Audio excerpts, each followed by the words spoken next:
우리 교회가 처음 창립될 때가 2001년도였습니다. 2001년도 아울링턴에 있는 미국 교회를 빌려서 교회가 시작됐는데, 그때 시작하고 1월 1일부터 우리 교회가 시작이 됐는데, 그 교회를 빌려서 있는데 9월달 됐을 때에 9/11 터질 때죠. 그때에 그 교회 부목사님이, 미국 목사님인데 제 사무실에 있는데 나보고 패스터린 빨리 와보라 그래요. 그래서 제가 거기는 본당에 큰 TV가 2개 있습니다.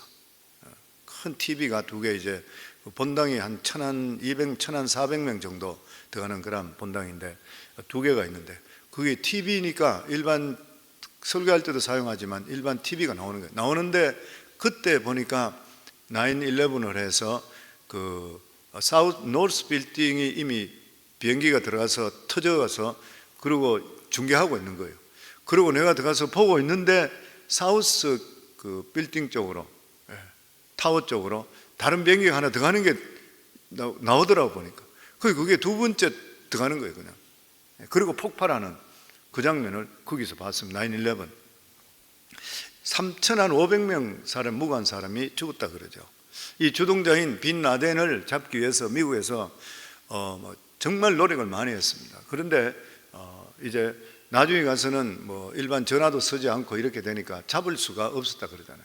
그래서 이 관타나모 수용소에 갇혀 있는 빈 라덴의 이 부하들을 굉장히 고문도 많이 하고 이랬던 거 봐요, CIA에서. 그렇게 하면서 이제 정보를 캐내면서 이 빈 라덴과 관계를 맺고 있는 아주 이 중력급들, 고위 간부급들이 위치 이런 것들을 찾아내면서, 그러면서 전화 통화 이걸 추적하기 시작했다가 2010년도 쿠웨이트에 있는, 쿠웨이트로 피신가 있던 그의 상당히 높은 부하 중에 한 사람하고 통화 내역에 있는 것을 잡아내게 됐대요. 그게 실마리가 돼서, 그래서 이 빈 라덴이 있는 위치를 찾아내게 되고, 그리고 나서 이 컴파운드 어떤 이 집이 어떤 모양을 자기들이 위성으로 사진 찍어 와서 노스캐롤라이나에 가시게 되면 페이트빌이라고 해서, 거기에 보면 미국의 델타 폴스부터 해서 스페셜 폴스, 그리고 미국 군인들이 한 20만 정도가 그쪽에 가족들하고 집중대가 있는 데가 있습니다. 그 페이트빌에. 거기에서 이제 실제적으로 그 컴파운드, 그 빌딩을 만들고 해서 이 네이비 실이라 그러죠. 네이비 실인데 거기에서 특수 훈련을 받았던 사람, 그 이름이 보니까 그렇게 나와 있어요. 이 해군 특수전 연구개발단 소속 대원 24명이 거기에서 약 한 3주 동안 실제 빌딩 시뮬레이션으로 투입했대요. 투입해서 훈련시키고, 그리고 나서 2011년 3월 14일 날 그곳에서 실제적으로 들어가서 빈 라덴을 사살하게 되는 그런 사건이 일어났습니다. 어떤 일을 하기 전에 이렇게 시뮬레이션을 하면서 실전에 비슷하게 자기들이 하고, 그리고 실제로 들어가야지 이게 사실적으로 실패하지 않게 되는 것이죠. 이사야서 95장에서는 59장에는 하나님께서는 유다를 구원하지 않으시고 포기하신다는 이유에 대해서 말씀합니다. 59장 1절에 보면 여호와의 팔이 짧아서 구원 못함이 아니고 귀가 둔하여 듣지 못함이 아니라 오직 유다 백성들의 죄가 하나님과 사이를 갈라놓았고 그들의 죄가 하나님의 얼굴을 가려서 보지 못하게 했다. 하나님께서 보실 때 유다 백성들의 죄는 너무나 부패해서 구원할 가치가 없을 정도로 타락해 버렸던 거예요. 그들은 배말을 품었다 그랬습니다. 앞부분에 나온 데 보면 59장 앞부분에 배말을 품고 거미줄로 옷을 입고 있다 그랬습니다. 이렇게 사악하고 거짓된 자들을 구원한다는 것은 이 세상에 오히려 죄를 키우는 것밖에 되지를 않는 것이라. 그래서 하나님께서는 몇 번을 유다를 건지려고 하시다가 최종적으로 버리는 쪽으로 결론을 내리십니다. 오늘 본문을 통해서 하나님께서 영구적으로 이스라엘 자손들을 버리고 온 세상을 구원하시기를 포기하는 것이 아니냐 생각할 수 있는데 결코 그렇지 않습니다. 하나님은 우리 인류를 만드실 때, 인간을 만드실 때 사랑하셔서 만드시기 때문에 하나님은 결코 우리를 완전히 버릴 수가 없는 것이에요. 그래서 하나님께서는 일정한 시간이 지나게 되고 그 위에 이스라엘 자신들을 다시 구원하시고 그리고 그때 다른 민족까지도 구원하실 것이라 그렇게 말씀합니다. 이 본문의 말씀은 아주 짧지만 이스라엘 백성과 이방 나라를 구하기 위한 하나님의 놀라운 가상 시뮬레이션, 그러니까 시나리오입니다. 우리 15절, 저희들 15절 그 후반부부터 16절까지 다시 한번 같이 읽겠습니다. 여호와께서 이를 살피시고 그 정의가 없는 것을 기뻐하지 아니하시고 사람이 없음을 보시고 중재자가 없음을 이상히 여겼으므로 자기 팔로 스스로 구원을 베푸시며 자기의 공의를 스스로 의지하사. 하나님께서는 이들에게 먼저 보시는 게 뭐냐면은 이 사회 안에 변화가 일어날 가능성이 있는지 먼저 보시는 것이에요. 유다 사회 안을 볼 때 변화를 일으킬 가능성이 전혀 없는 것이에요. 그들이 정직하지도 않고 성실하지도 않았습니다. 오히려 거기서 빠져나오려고 하는 자들을 오히려 착취하고 그리고 핍박했습니다. 그리고 일종의 악의 고리를 만들어서 아무도 그 악에서 빠져나오지 못하도록 억류해요. 그리고 완전히 타락해 있는 것이에요. 이런 사회는 포기할 수밖에 없는 것입니다. 소돔과 고모라가 결과적으로 의인 10명이 없어서 심판하셨던 것이에요. 아브라함 덕분에 롯과 두 딸만 생존했습니다. 의인 10명이 없는 사회가 있다면 그 사회를 건지려고 애쓰는 것보다는 차라리 포기한 후에 새롭게 시작하는 것이 훨씬 나을 것이라는 것이에요. 그래서 그런 말이 있습니다. 어느 사회든지 다시 살아나려면 부패하지 않는 교회가 하나 이상 있으면 된다. 교회가 그만큼 중요한 것이에요. 왜냐하면 교회가 진리의 빛을 비추기 때문인 것이에요. 그리고 세상의 이 반대와 핍박을 두려워하지 않는 용감한 전도자가 있어야 된대요. 벙어리개는 아무 소용이 없다고 하는 것이 입을 벌려서 전할 수가 있어야 되는 거예요. 하나님께서는 우리 사회의 소승 가능성을 이것으로 평가했습니다. 교회가 얼마나 세상에 진리를 전가할 능력이 있으며 세상의 부패의 흐름을 역류시킬 수 있는 능력이 있느냐. 그런 것 없이 세상에 안좋은 대로 따라가는 그러한 사회는 포기하고 다시 시작하는 것이 낫다. 그래서 이스라엘을 포기했다가 다시 포로로 갔다가 다시 시작하시잖아요. 완전히 멸망시켰다가. 그리고 그 사회를 멸망시키기 전에는 두 번째 바라보는 것이 뭐냐면 일꾼이 있는 것인가. 오늘 여기 말씀에 보면 사람이 없음을 보시고, 여기 사람이라는 것은 하나님의 뜻대로 행할 수 있는 그런 사람입니다. 일꾼을 말하죠. 교회도 수많은 사람들이 있는데 일꾼은 따로 있어요. 항상 일꾼은 따로 있습니다. 정말 하나님 손에 붙잡혀 있는 자들. 하나님께서는 하나님께 찾으시는 그런 사람은 하나님 손에 붙들려서 철저하게 하나님 편에 일할 수 있는 사람을 찾으시는 거예요. 그런 사람이 있다면 하나님께서 그 한 사람 중심으로 작전을 짜십니다. 한 사람 중심으로. 그 사람은 이 사회에 있는 하나님의 동력자라, 영어로는 에이전트라, 하나님의 에이전트가 되는 거예요. 일꾼이 있다는 것이 얼마나 중요한 일인지 모르는 것입니다. 그런데 하나님께 사람이 없다고 하는 거예요. 찾아봐도. 성경에도 보면 예수님께 예배할 자를 찾는다 그래요. 예배드릴 자를 찾는다 그랬잖아요. 그러니까 수많은 예배자가 있는데도 불구하고 하나님 뜻에 눈에 들어오는 자가 잘 없다는 것이죠. 잘 없다는 것입니다. 다시 이야기하면 쓸만한 사람이 잘 없다는 것이죠. 철저하게 헌신된 한 사람만 남아있다 하더라도 그 사회는 아직까지 살려볼 가치가 있다는 것이에요. 그런데 유다는 없었기 때문에 망했는 거예요. 그리고 세 번째로 바라보는 것이 뭐냐면은 중보기도 하는 사람이 있는가. 오늘 여기 말씀에 보면 중재자 없음을 이상히 여겼으므로. 중재자가 뭐예요? 하나님과 사람 앞에 중보기도 하는 그런 사람입니다. 기도하는 사람이죠. 다른 사람을 위해 기도하는 것이 중보기도를 하는데 특히 멸망한 영혼들이 구원받을 수 있도록 기도하는 것이 이 중보기도의 본뜻인 것이요. 중재가 없다는 것은 유다가 망하도록 그냥 버려두고 유다를 위해서 간절하게 기도하는 자가 없는 거예요. 하나님은 사람이 많고 적음을 중요하게 여기시지 않습니다. 하나님의 음성을 들을 수 있고 하나님의 뜻에 따라 움직일 수 있는 사람을 찾는 거예요. 유다 백성들은 이미 오랫동안 하나님의 말씀을 들을 수 있는 능력을 상실해 버렸습니다. 아무리 큰 사고가 날 수 있다 한다 하더라도 하나님과 소통할 수 있는 한 사람만 있다 하더라도 다 살아날 수 있습니다.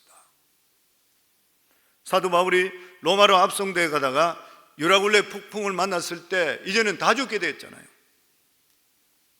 그런데 사도 바울이 주의 음성을 듣고 나서 거기 있는 사람을 다 살리는 거예요.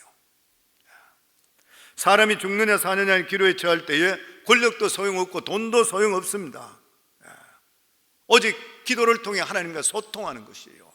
어디든지 하나님의 음성만 들리면 새로운 일이 시작될 줄을 믿고 일이 해결될 줄을 믿습니다. 우리 기도해보면 알잖아요. 기도해보면서 아무리 번민이 많고 문제가 많고 전혀 이게 어떻게 해결할 수 없는 일이다 하는데도 한순간 하나님의 음성이 들리는 순간에 내 마음속에 평강이 오면서 그렇게 크던 문제가 한순간에 없어져 버리는 거예요. 하나님은 길게 말 안 하십니다. 아주 심플하게 한마디 말씀함을 통해 전체를 다 해결해 버리시는 거예요. 그리고 우리 16절부터 우리 17절 저희들 다시 같이 읽도록 하겠습니다. 16절, 17절 같이 읽겠습니다.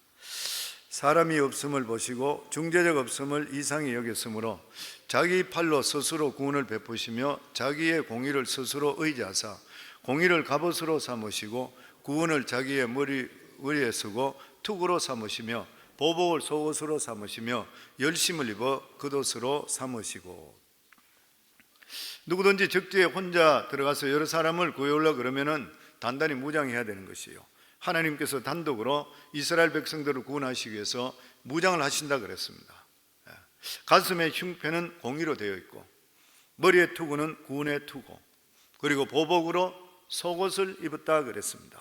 속옷은 가장 먼저 입고 그리고 가장 나중에 벗는 옷이에요. 철저하게 복수할 때까지 절대로 멈추지를 않는다. 겉옷은 열심이고 그리고 열심히 구원을 이루시겠다, 그런 말씀입니다. 하나님의 구원에는 이중적인 성격이 있습니다. 예수님께서는 농부가 이 알곡을 타작하는 것으로 이 내용을 설명하고 계십니다. 농부가 키를 들고 까불게 될 때에 쭉정이는 날아가 버리죠. 그래 알곡만 남게 되는 것이에요. 알곡은 모아서 하나님 곳간에 드리고 이 쭉정이는 꺼지지 않는 불에 태운다 그랬습니다. 그러니까 하나님을 믿지 않는 자들을 심판하시고 하나님을 믿는 자들은 구원하신다는 그러한 내용이 있습니다. 하나님께서는 너무나도 자비로우셔서 이 악한 자를 심판하는 것과 의인을 구원하는 것을 동시에 하십니다. 하나님은 택한 자들에게 말씀을 주시고 그 안에 믿음이 생기도록 하시는 것이에요. 그 믿음은 불로 태워도 없어지지 않는 정금 같은 그런 믿음입니다. 그리고 죽정이 부러질 자는 이 세상에서 마음껏 부귀영화를 누리도록 그냥 즐기도록 그냥 두는 것이에요. 사람 눈에 보기에는 예수 믿고 말씀 붙드는 것이 손해같이 보이지만 실제로는 죽정이들은 잘 사는 것지만 망하는 길이고, 그리고 힘들지만 예수 붙드는 사람은 이 세상에 가장 복 있는 그런 사람인 것이에요. 하나님은 믿음 안에 있을 때는 우리를 절대 실패하게 만들지를 않습니다. 우리가 믿음 안에 계속적으로 믿음만 붙들고 사시게 되면은 하나님께서 궁극적으로 우리 삶 속에 가장 복된 삶을 살도록 만들어 주시는 것이에요. 이게 우리가 믿음 생활 오래 해보시면 훨씬 더 느끼잖아요. 보면은 우리가 하나님을 알고 믿음 안에 살아가는 것만큼은 아무리 세월이 지나가면서 뒤돌아보더라도 이보다 더 좋은 일은 있는가? 저는 이보다 더 좋은 일은 없다고 생각합니다. 아멘. 모태신앙으로 태어나서 오랫동안 믿은 분들은 평탄에 간지 모르지만 중간에 저같이 예수 믿고 이런 사람은 아무리 돌아봐도 내가 예수로 구원받고 목회자가 부름받기 전까지의 삶이, 아무리 살아가는 삶이 세상적으로는 뭐 잘 살고 내가 어느 정도 뭘 했다 하는지 모르지만 지금 이렇게 뒤돌아보게 되는 것은 아무것도 아닌 거예요. 지금 이제 예수 믿고 은혜 속에 매일매일 살아가는 거 이거만큼 우리 삶 속에 기쁨은 없는 줄을 믿습니다. 왜냐하면 하나님은 절대로 실패하는 하나님이 아니시기 때문에 그렇습니다. 성도는 하나님 붙들기를 주의 이름으로 축원합니다. 우리 18절에서 19절 저희들 같이 읽겠습니다. 그들의 행위대로 갚으시되 그 원수에게 분노하시며 그 원수에게 보응하시며 섬들에게 보복할 것이라. 서쪽에서 여호와의 이름을 두려워하겠고 해돋는 쪽에서 그 영광을 두려워할 것은 여호와께서 그 기운에 몰려 급히 흐르는 강물같이 오실 것입니다.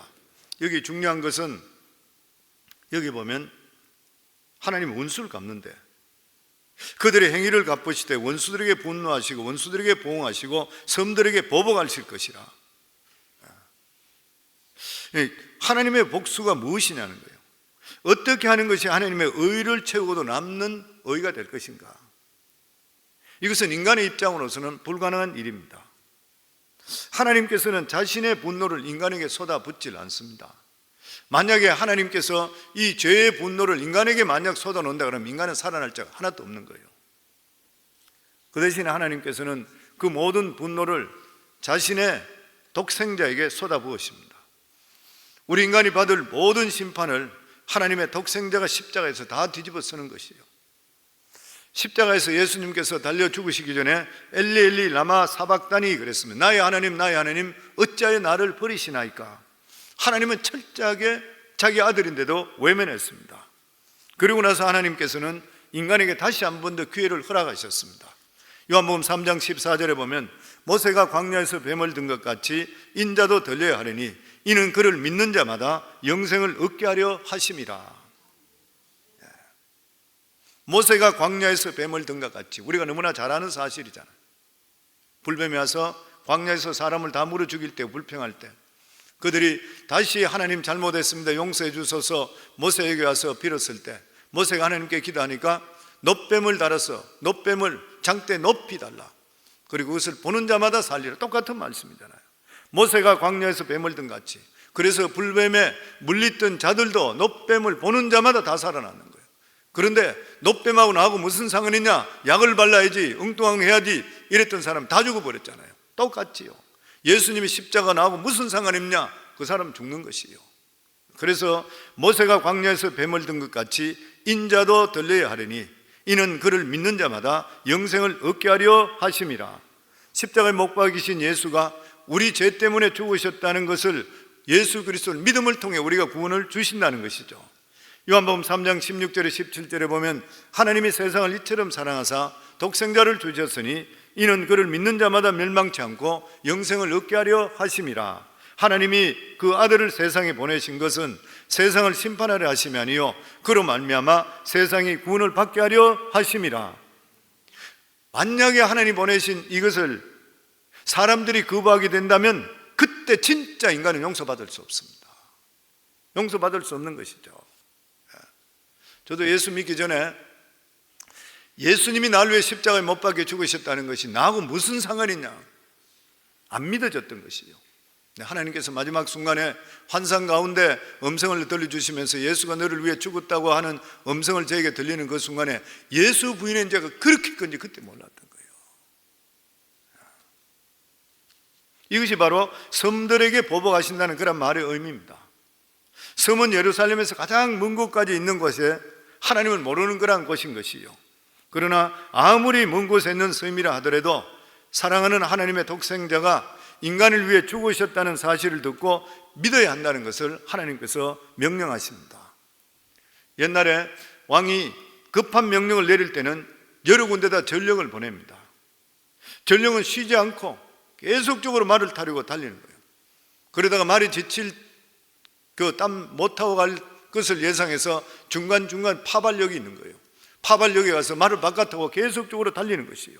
왜냐하면 너무나 긴급한 명령이기 때문인 것입니다. 이 세상에 가장 긴급하게 전해야 될 소식이 있다면 바로 복음입니다. 오늘도 수많은 사람들이 복음을 듣지 못하고 멸망하는 짐승같이 죽어가는 사람이 얼마나 많이 있는지를 모르는 것이에요. 그래서 우리 성도님 말씀드리잖아요.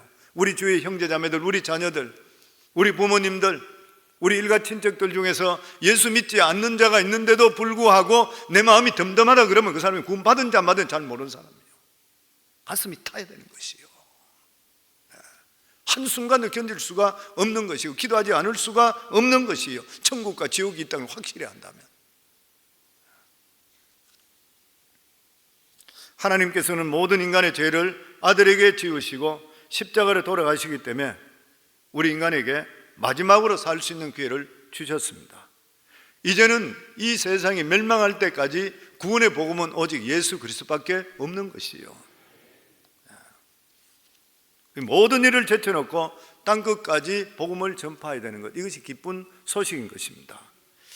사람들은 복음을 받아들이지 않을까 두려워하는 그러한 경우들이 있습니다. 그러나 성도는 믿고 안 믿고는 우리가 마음대로 할 수가 결코 없는 것이요. 우리들은 단지 땅끝까지 복음을 전하면 되는 것이요. 그랬을 때 결과가 놀랍습니다. 오늘 말씀 보면 서쪽에서 여호와의 이름을 두려워할 것이며 해 돋는 곳에서도 하나님의 영광을 두려워할 것이라. 이것을 보면 사람을 구원하는 것은 우리 능력에 있는 것이 아닌 것이요. 그러면 하나님께서 어떻게 나타나실 것인가? 오늘 성경 말씀에 보면 여호와께서 그 기운에 물려 급히 흐르는 강물까지 오실 것이라. 기운이 몰려 압력을 받는다는 것이요. 물이 압력을 받으면 위로 솟구치는 것이요. 팔레스타인에 가면 그런 샘들이 많이 있습니다. 위로 물이 솟구치는 것. 모세가 광야에서 반석을 칠 때도 물이 솟구쳤던 거예요.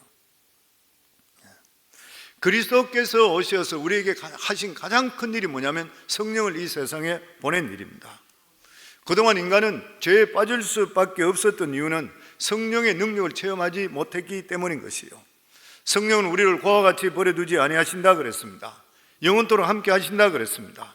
그러므로 우리 삶 속에 주의 영으로 충만한 것, 주의 영으로 충만한 것이 우리 속에 생수가 넘쳐 흐르는 것이에요, 보면은.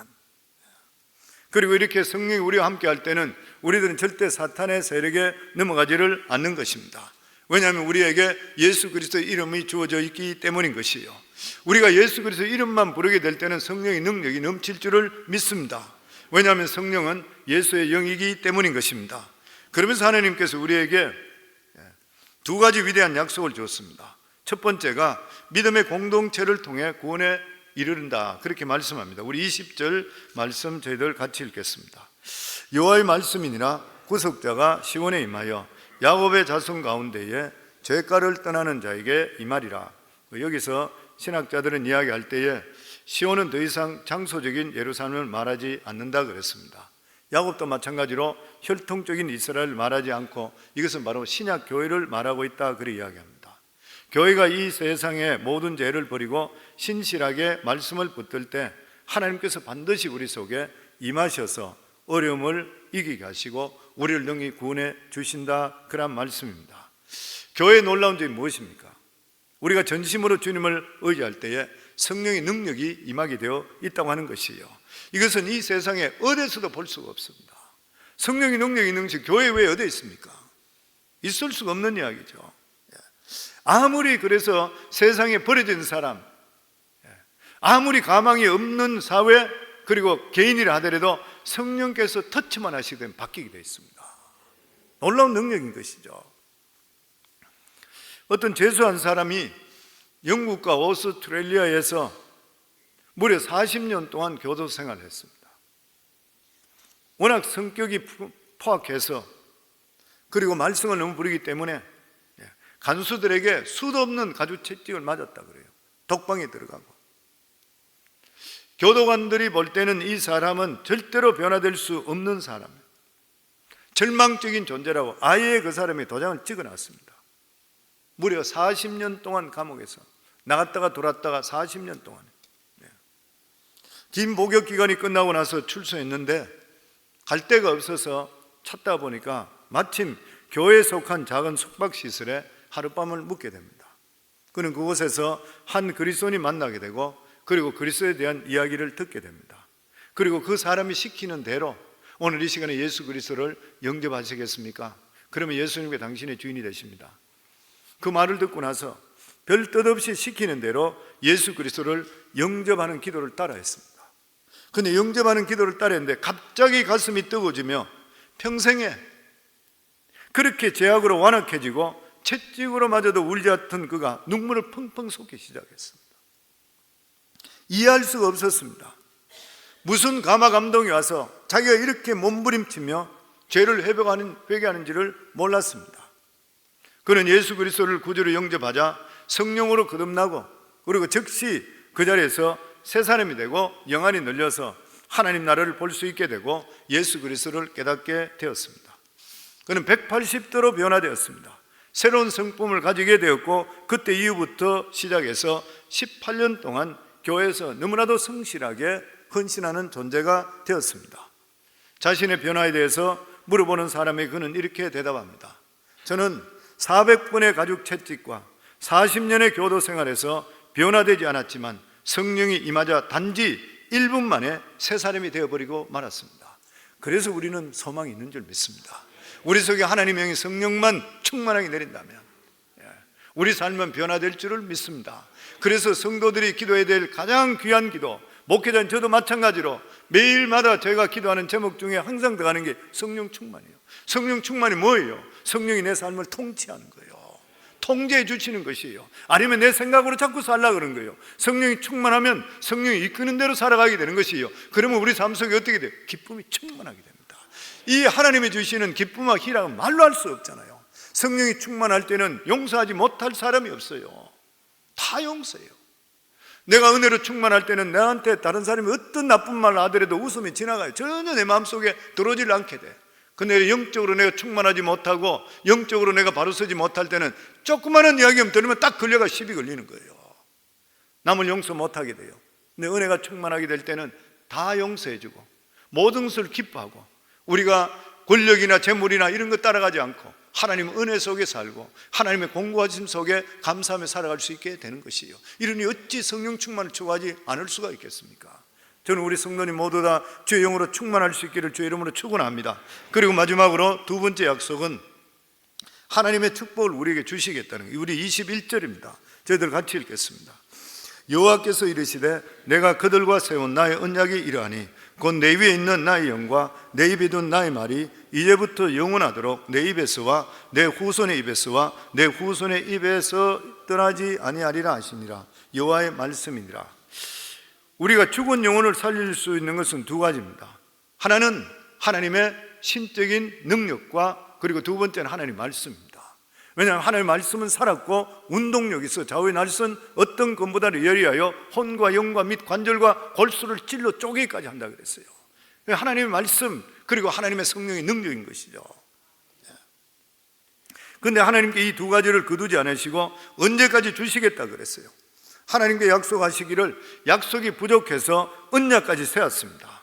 언약이라는 것은 이미 보증을 세웠기 때문에 취소할 수 없는 것이에요. 만약 취소하면 하나님이 위약금을 내셔야 되는 것이에요. 하나님께서는 우리에게 중요한 두 가지 약속을 하셨습니다. 만약에 우리가 신앙의 공동체로 모이고 믿음으로 사시겠다 그러면 하나님의 약속의 말씀 우리를 붙들어 주신다는 것이에요. 그리고 성령의 역사가 우리 속에 임하게 해 주시겠다고 약속해 주시고 있는 것입니다. 그렇기 때문에 우리들은, 믿음의 사람들은 늘 성령 충만함을 사모할 수 있어야 되는 것이고, 우리가 이 세상에 살아가며 우리 한 사람이라도 올바른 믿음의 삶을 살아가시게 될 때에 우리들을 통해서 주의가 변화되고 우리들을 통해 세상이 바뀔 줄 믿습니다.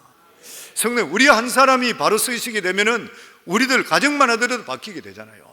그럼 우리 자녀도 바뀌게 되어 있는 것이고, 크게 시작하는 것이 아닌 것이죠.